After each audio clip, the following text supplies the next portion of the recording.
ቀጥሎ የማሰማችሁን ቪዲዮ ማየት የምትችሉ ብቻ እስከ መጨረሻው ማዳመጥ እንችላለን አቁመዋለን የምትሉ ሰዎች ብቻ እንድትመለከቱት ነው መመክራችሁ።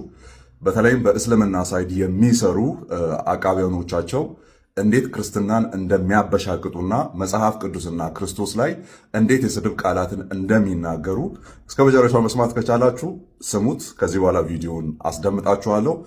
በስተመጨረሻም ደግሞ ለኢትዮጵያ የሃይማኖት ጉባኤ ወይም ምክር ቤት የማስተላልፈው መልእክት ይኖራል፣ ጥያቄ ይኖረኛል ማለት ነው። ወደ ቪዲዮ እንሂድ።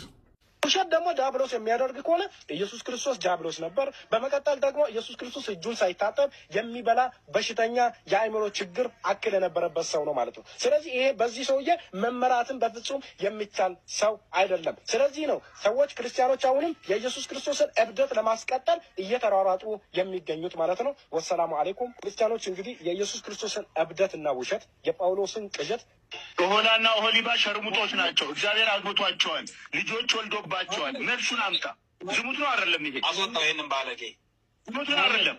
አንተ ባለጌ ደደብ መጨረሻ ውሻና አንተ እኮ እኔ ልክ ነግሬሃለሁ። ቴሌግራም ላይ ያቸው ነው ያንተ አምላክ ኢየሱስ ለአንድ ሰዓት ያክል ከንፈር ስሟል። የትልቅ ሰውን ከንፈር ያንተ አምላክ ጌ ነበረ፣ ወንድ ለወንድ የሚሳሳም ማለት ነው። ገድለ ሲሆን ማማይ አንቺ የሸርሙጣ ልጅ የሸርሙጣ ምን አገባውና ነው የሚገባው? እንደ ሎጂክ እስከታየ በአላህና በባሪያው መሃል ኃጢአተኛው እኔ ነኝ አይደለም እንዴ?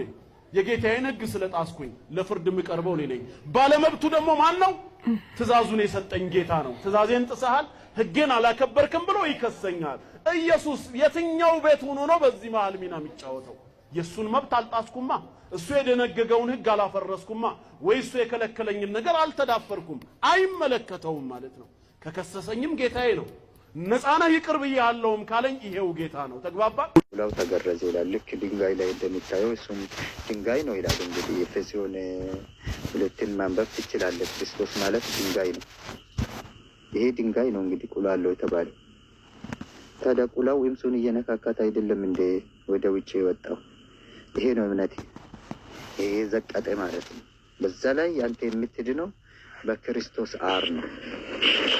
የክርስቶስ አር ያድናል። ምክንያቱም ደሙ ያድናል ብለህ ካመንክ አሩም እንደሚያድን ግልጽ ነው ማለት ነው። ይሄንን ነጮቹ ዝም ብለው መጽሐፉን ተብትበው ሰጧቸው፣ ተቀበሉት እና ታዲያ ደሙ ያድናል ብለው አይ አሩ አያድንም ማለት አይቻልም። ምክንያቱም ሁለቱም ከአንድ ቦታ ነው የመጡ ከክርስቶስ ውስጥ። ያኔ ሲቀዝን ነበር ደሙ ሲፈስ ማለት ነው። ወላ ቂዘኑ ወላ አሩ ወላ ደሙ ያድናል።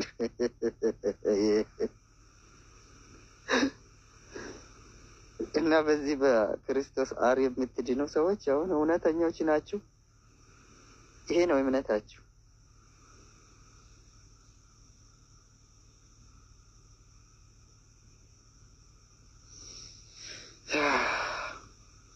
በጣም ነው እኮ ፈታ የሚያደርገው ክርስትና። አንዳንዴ እኮ ያስቃል እኮ። ብቻዬን ራሱ ስቃለሁ። ይኸው እስኪ አሩ የክርስቶስ አር ተመልከት።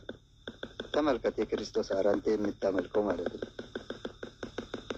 ተመልከቱ ጉዳችሁ፣ የክርስቲያኖች ጉድ እስኪ ተመልከቱ። አሩም ማለት ነው። ይሄ አር ያድናል። ይሄ የክርስቶስ አር ያድናል።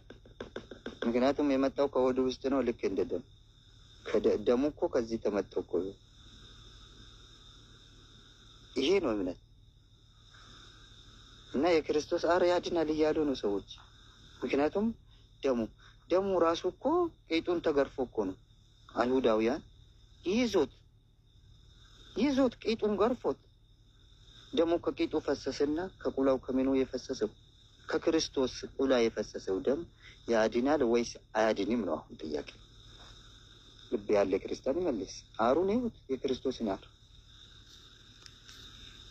አብዛኛው ሰው እየተፋታ ያለው ዝሙት ምስሎችን አንደኛ በማየት ወይም በፖርኖግራፊ፣ ሁለተኛው ደግሞ በግብረ አውናን አሁን ላይ በጣም እየተሰማ ወይንም ደግሞ እየዋለ እያደረ እየበዛ የመጣብን ችግር የግብረ አውናን ችግር ነው።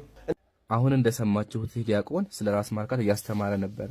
ግን ደግሞ እዚህ ጋር አንድ ነገር መናገር ፈለኩ። እርሱ ምንድነው ኦርቶዶክስ ተዋሕዶ ቤተክርስቲያን በ2000 ዓመተ ምህረት ባሳተመችው መጽሐፍ ላይ ራሱ እኮ ይሄን ነገር ቅዱሳን ሰዎች እንደሚያደርጉ ተናግራ ነበረ። እግዚአብሔር ዝሙተኛ ነው፣ ዝሙት አሰርተዋል። እግዚአብሔር ዝሙተኛ ነው፣ ዝሙት አሰርተዋል። እግዚአብሔር ዝሙተኛ ነው፣ ዝሙት አሰርተዋል። እግዚአብሔር ዝሙተኛ ነው፣ ዝሙት አሰርተዋል።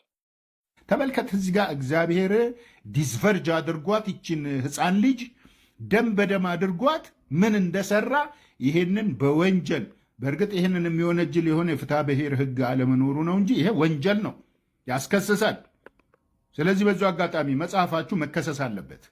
የሕፃናትን ልጆች በዚህ አይነት መልኩ ይህን አይነትን ድርጊት ኢሰብአዊ ድርጊት መፈጸም ከባድ ወንጀል ነው። ዓለማትን የፈጠረ አምላክ እንዲህ አይነት ማንነት ይገባዋል ብዬ በጭራሽ አላምንም። ማን ነው ታዲያ ይሄን ያደረገው? መጽሐፉን የጻፉ ሰዎች እነማን አለብኝ? በፈጣሪ ላይ እንዲህ አይነት የክብርን ወሰን ተላልፈዋል። እንዳንተ አይነቱ ዲቃላና ቡችላ በነቢዩ ላይና በፈጣሪ ላይ ወሰንና ድንበርን ቢተላለፉ አትገርምም። ምክንያቱም አንተ እዚህ ገባ የምትባል ሰው አይደለም። አንተ እንደ ፖፖ አፍህ ላይ የሚሸናብህ ሰው ነህ። በአፍህ የምትሸና በአፍህ የምትጸዳዳ ግለሰብ ነህ። የዲቃላነት ማንነትን የሚገልጽ ነው። በመጨረሻም ለነዚህ አይነቱ ዲቃላ ግለሰብ የማቀርበው ጥያቄ ምንድን ነው? በመጽሐፍህ ውስጥ በመጽሐፈ ሲራክ ምዕራፍ 42 ቁጥር 14 ላይ ባሏንና ውሽሟን የምታቃና ሴት እፍረት ናት ይላል። ስለዚህ ለእንዳንተ አይነት እናቶች ከአንድ በላይ ውሽማ ከአንድ በላይ ባሎች እንደነበሯቸው ከዚህ ጥቅስ እንረዳለን። ስለዚህ እናትህ ከስንተኛ ባሏ ነው አንተን የወለደች? ታውቀዋለህ። እውነታውን መደበቅ የለም፣ መወሻሸት የለም። ሐቋን እንድታመጣ ፈልጋለሁ። ይችን ጥያቄ መልስልኝ። ይህም ቪዲዮ አድርሱለት ለዚህ ግለሰብ። መንፈስ ቅዱስ ማርያምን የቱ ጋ ነው የበዳት? ወንድ ልጅ እንደሚያመልክ ሰው እዚህ በጣም የሚያሳዝን የለም እዚህ ዓለም ላይ። ወላሂ ፎቶ ላይ ያደረግከው አምላክ ነው አደለ? ይሄ ልጅ የ33 ዓመት ወጣት ልጅ። ይሄ ሰው ካልተገደለ ገነት አንገባም ብሎ እንደሚያስብ ይሄን ወንድ ልጅ ታመልከዋለህ? ፕሮፋይል ላይ ያለውን እስኪ መልስልን በፈጣሪ። ይሄ ነው ሰማይና ምድር የፈጠረው ልጅ? ይሄ ሰውዬ ነው ወይ አምላክ? በፈጠረ አሁን ብለው ይሄ ሰውዬ ነው አምላክ? የሚያሳዝነው ማን ነው? እስቲ 2000 ሰዎች የሚያሳዝነው ማን ነው? የእግዚአብሔርን ብልትና ጡት የሆነ ጋር መተውሰድ በሉት። ያሳፈረ እግዚአብሔር ብልት ይለካል። በጣም ያሳፈራል። እግዚአብሔር ያሳፈራል በእውነቱ። ባለጌ ነው በጣም እግዚአብሔር ባለጌ ነው። የምር ባለጌ ነው። በስተክል ባለጌ ሞኙ እውነትም ሞኝ ነሽ ለካስ። ስሙን ተወውና ስለ ስጋው ነው የተናገረው። ኢየሱስ ብሎ አልተናገረም። ስለ እንትኑ አልጠየኩሽም እኔ ስለ እሱ ወሂድ እኛ ክርስቲያኖች እኮ ኢየሱስ ክርስቶስ ሰውም ነው አምላክም ነው ብለን እናምናለን። ስለዚህ ስለ ሰውነቱ ይላል ክርስቶስ የተዋህደው ስጋ የፍጡር ስጋ ነው። ሁሉ ክርስቲያን ያውቃል። አልጠየኩሽም እሱን ስለ ቁርበቱ ነው ስለ ስጋው ነው ስለ አጥንቱ ነው ብዬ አልጠየኩሽም። እሱን ስለ ቁርበቱ ነው ስለ ስጋው ነው ስለ አጥንቱ ነው ብዬ አልጠየኩሽም። ሰላም አለይኩም። ስሙኝማ እዚህ ጋር ያለው አምላክ ማለት ነው ብቻውን ማሰብ እንደማይችል ታውቃላችሁ። እዚህ ጋር ያለው አምላክ ብቻውን ማሰብ አይችልም። ይሄን ብቻውን ማሰብ አይችልም። ይሄን ብቻውን ማሰብ አይችልም።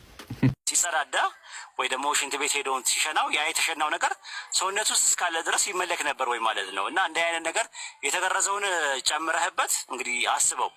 በስምንተኛው ቀን ተገረዘ አለ። የተገረዘው ሸለፈት በአንድ ወቅት የእሱ አካል ከሆነ አምልኮ የሚቀበል ከሆነ በአንድ ወቅት ሸለፈቱ ተመልኮ ነበር ማለት ነው። እስከ 30 ዓመቱ ድረስ ጡት የጠባው አምላክ ክርስቲያን ወገኖቻችን አምላክ ብለው የሚያመልኩት ግለሰብ እስከ 30 ዓመቱ ድረስ ጡት እንደጠባ ስንቶቻችሁ ታውቃላችሁ? እኔ አሁን ወንጌላትን አንብቤ ኢየሱስ ክርስቶስ ገላውን ታጠበ የሚል ስላላየው ተነስቼ ኢየሱስ ግን ምን አይነት ቆሻሻ ነው ገላውን የማይታጠብ